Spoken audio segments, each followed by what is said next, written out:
Hello everyone, स्वागत है आपका मेरे इस यूट्यूब चैनल के ऊपर। आज हम पढ़ेंगे लेखांकन किसे कहते हैं और लेखांकन को पढ़ने से पहले इस मैं आपको इसके बारे में, इसकी आवश्यकता हमें क्यों पड़ी, इसके बारे में आपको बताना चाहूँगा। क्योंकि लेखांकन का कार्य एक दिमागी कार्य है और हर एक व्यक्ति की जो मेमोरी पावर होती है, सोचने समझने की क्षमता जो होती है, बेसीमित होती है। तो एक बिजनेसमैन भी एक पर्सन होता है, तो उसके लिए भी सारी की सारी ट्रांजैक्शन को याद रखना है। यानी कि बिजनेस में हर दिन जितने भी लेन देन हो रहे हैं उनको याद रखना उसके लिए भी बड़ा मुश्किल सा होता है। इसलिए हमें ये ज़रूरत पड़ी है कि हम लेखांकन का कार्य करें। क्यों करें? क्योंकि इससे हमारी याददाश्त बनी रहेगी। तो एक दिन में कितने उसके पास लेन देन हुए उन सबको वह अपने पास रिकॉर्ड करके रखेगा। सभी ट्रांजैक्शन को, सभी लेन देनों को अपने पास लिख करके रखेगा। और लिखेगा ही नहीं, बल्कि कुछ समय के बाद यदि वह जानना चाहता है कि मुझे इस बिजनेस में कोई प्रॉफिट हुआ है या कोई लॉस हुआ है, अगर वह ये जानना चाहता है तो वह भी उसी जो अगर उसने लेन देन लिख करके रखा होगा तो वह उससे ईजिली निकाल सकता है कि उसको प्रॉफिट हुआ है या लॉस हुआ है और उसकी वित्तीय स्थिति किस प्रकार की है। तो ये सब कुछ पॉसिबल होता है यदि वह अपने पास सारी की सारी ट्रांजैक्शन को लिख करके रखता है। वैसे तो वह याद नहीं रख सकता है। और एक टाइम पीरियड के बाद, अकाउंटिंग पीरियड होता है हमारा 1 साल का, 1 साल के बाद वह अपने प्रॉफिट और लॉस को जान सकता है और उसे कितना प्रॉफिट हुआ या लॉस हुआ वह ये जान सकता है। उसके पास कितने पैसे हैं और उसने कितने पैसे किस व्यक्ति को देने हैं, उसके पास कितनी एसेट्स हैं, उसने कितने रुपए का लोन लिया हुआ था या कितने रुपए का उसने किसी को लोन दिया हुआ है। ये सारी बातें जो है वह आराम से 1 साल के बाद जो है वो जान सकता है। तो इसके लिए हमें ज़रूरत पड़ती है अकाउंटिंग की। अकाउंटिंग का कार्य जो है वो होता है एक कंप्लीट रिकॉर्ड होता है, एक सिस्टमेटिक रिकॉर्ड होता है बिजनेस ट्रांजैक्शन का। हर एक ट्रांजैक्शन को इसमें रिकॉर्ड करके रख लिया जाता है और वन बाई वन करके उन सभी ट्रांजैक्शन को उसमें लिख दिया जाता है। तो ये हेल्पफुल रहता है। अगर 1 साल के बाद अगर कोई प्रॉफिट होता है उसमें कितना उस व्यक्ति को टैक्स देना है, उसके लिए भी ये बेनिफिशियल रहता है। और इसी तरीके से ये बहुत ही महत्वपूर्ण होता है। तो अकाउंटिंग का जो अर्थ है वो क्या है, अब उसके बारे में थोड़ी सी आपको चर्चा कर लेते हैं। तो accounting is the art of recording, classifying and summarising in a significant manner and in terms of money transaction and event which are in part at least of a financial character and interpreting the result thereof। इसी से आपको सारी की सारी बातें clear हो जाएंगी कि लेखांकन का क्या अर्थ है। लेखांकन का अर्थ है कि accounting is an art of recording. लेखांकन लेन देनों को लिखने की एक कला है। फिर उसके बाद इसके साथ में है कि क्लासीफाइंग, जब सभी लेन देनों को रिकॉर्ड करके रख लिया जाता है। रिकॉर्ड किस में किया जाता है? रिकॉर्ड किया जाता है आपका जर्नल में। ये जो जर्नल वाली बुक होती है इसमें इसको रिकॉर्ड करके रखा जाता है। देन उसके बाद नंबर सेकंड में आता है क्लासीफाइंग। जितने भी ये ट्रांजेक्शनें लिख करके रखी जाती हैं, इन ट्रांजेक्शनों को आगे वर्गीकृत कर दिया जाता है। वर्गीकृत किया जाता है आपका लेजर में कर दिया जाता है। देन उसके बाद इसकी समरी तैयार कर दी जाती है। समरी जो है, ये जो समरी है, समरी में आपका आता है सबसे पहले एक समरी में आएगा आपका, समरी में एक ट्रायल बैलेंस बनाई जाती है। देन उसके बाद ये जो ट्रायल बैलेंस जब आपकी बराबर आ जाती है तो आपको ये पता चल जाता है कि आपने जितना भी कार्य किया हुआ था वो सारे के सारे ठीक किया हुआ है। और उसके बाद आपने रिजल्ट निकालने होते हैं। तो रिजल्ट को निकालने के लिए आप अपने पास बनाते हैं trading account, then profit and loss account, trading account, profit and loss account, और उसके बाद आप बनाते हैं बैलेंस शीट। बैलेंस शीट बनती है। इन सब से यानी कि trading, profit and loss account से आपको पता चलेगा कि आपको कितना प्रॉफिट हुआ है और कितना लॉस हुआ है, और बैलेंस शीट से आपको पता चलेगा उसकी फाइनेंशियल पोजीशन का, फाइनेंशियल पोजीशन इसका पता चलता है। और उसके बाद आपको ये जो अकाउंटिंग का कार्य है इससे पहले थोड़ा सा क्योंकि ये आर्ट ऑफ रिकॉर्डिंग है, सबसे पहले जो इसका सबसे पहला कार्य है ट्रांजैक्शनों को रिकॉर्ड करना। सो रिकॉर्ड करने का काम जो है वो बहुत ही पुराना काम है। एक सिंपल व्यक्ति जो क्लरिकल का काम करने वाला व्यक्ति है वह इस कार्य को कर सकता है। तो बुक कीपिंग से ये शुरू हुआ था। बुक कीपिंग का काम ही ये होता है कि ट्रांजैक्शन को रिकॉर्ड करके रखना। सो बुक कीपिंग का अर्थ आपको पहले क्लियर कर देता हूँ। Book keeping is the process of recording business transaction chronologically in a systematic and scientific manner in a separate set of books.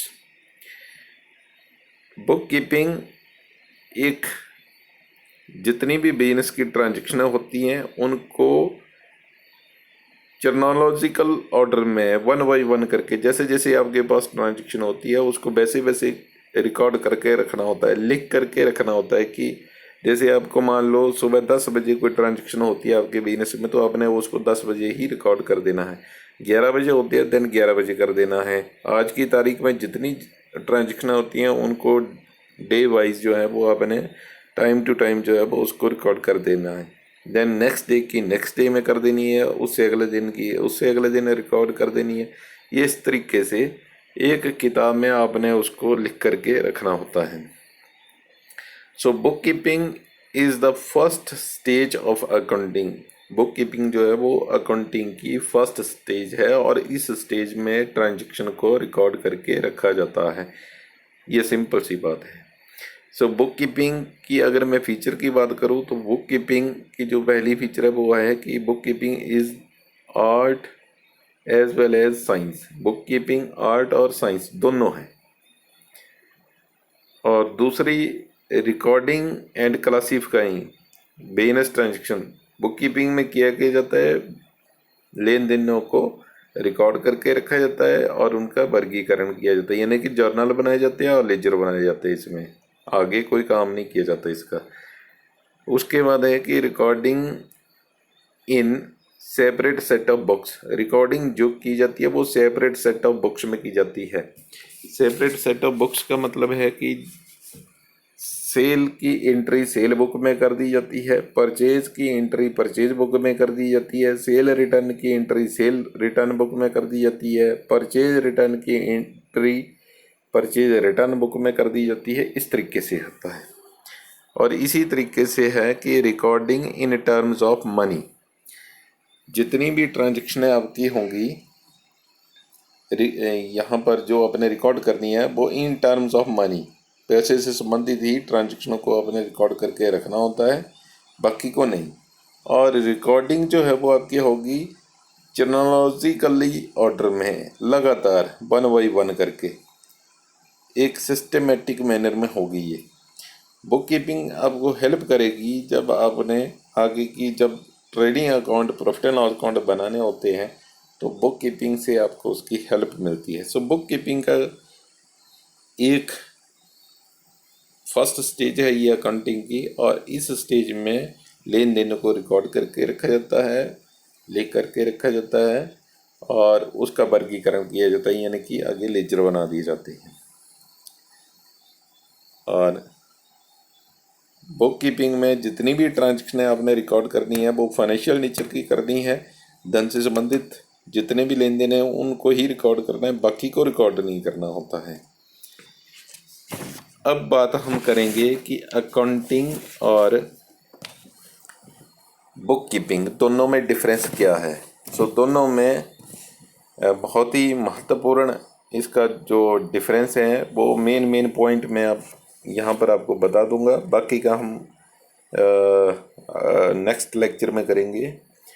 तो इसमें जो पहला डिफरेंस है दोनों के बीच में, अगर हम स्कोप की बात करें तो बुक कीपिंग का जो स्कोप है वो नैरो स्कोप होता है।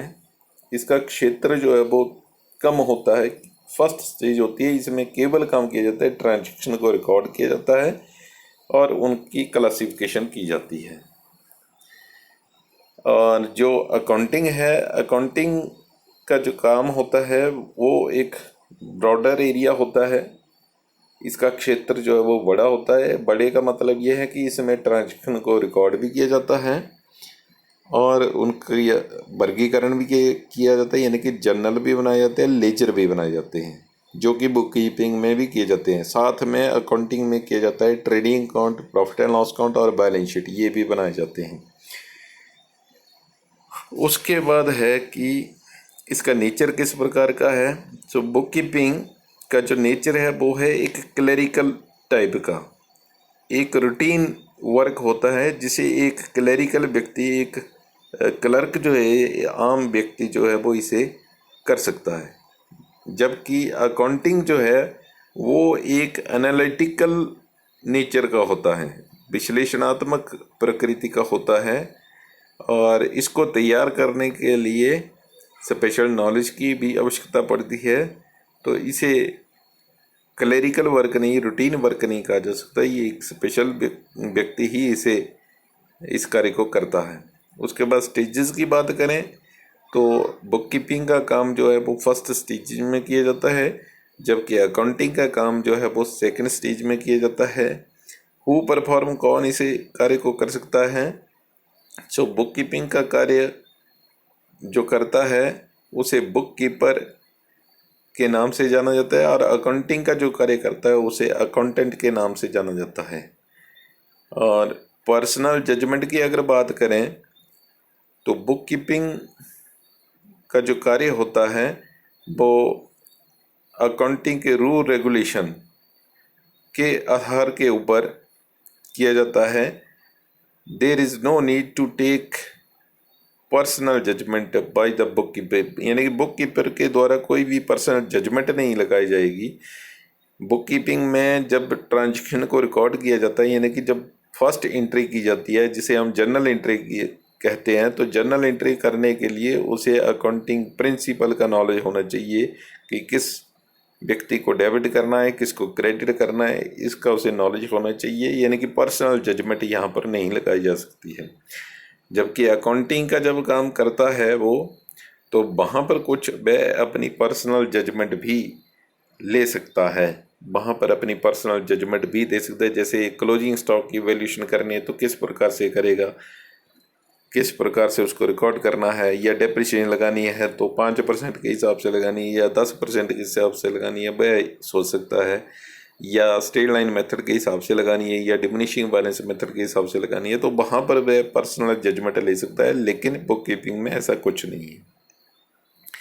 स्पेशल नॉलेज की अगर बात करें तो बुक कीपिंग का कार्य करने के लिए कोई स्पेशल नॉलेज की आवश्यकता नहीं होती है। वह सिंपल +2 पढ़ा होना चाहिए, थोड़ा बहुत लिखने वाला कार्य वो जानता हो, वह इस कार्य को कर सकता है। लेकिन अकाउंटिंग का कार्य करने के लिए उसके एबिलिटी जो है वो ठीक होनी चाहिए, योग्यता जो है उसके पास कम से कम अकाउंटेंट की कोई डिग्री होनी चाहिए।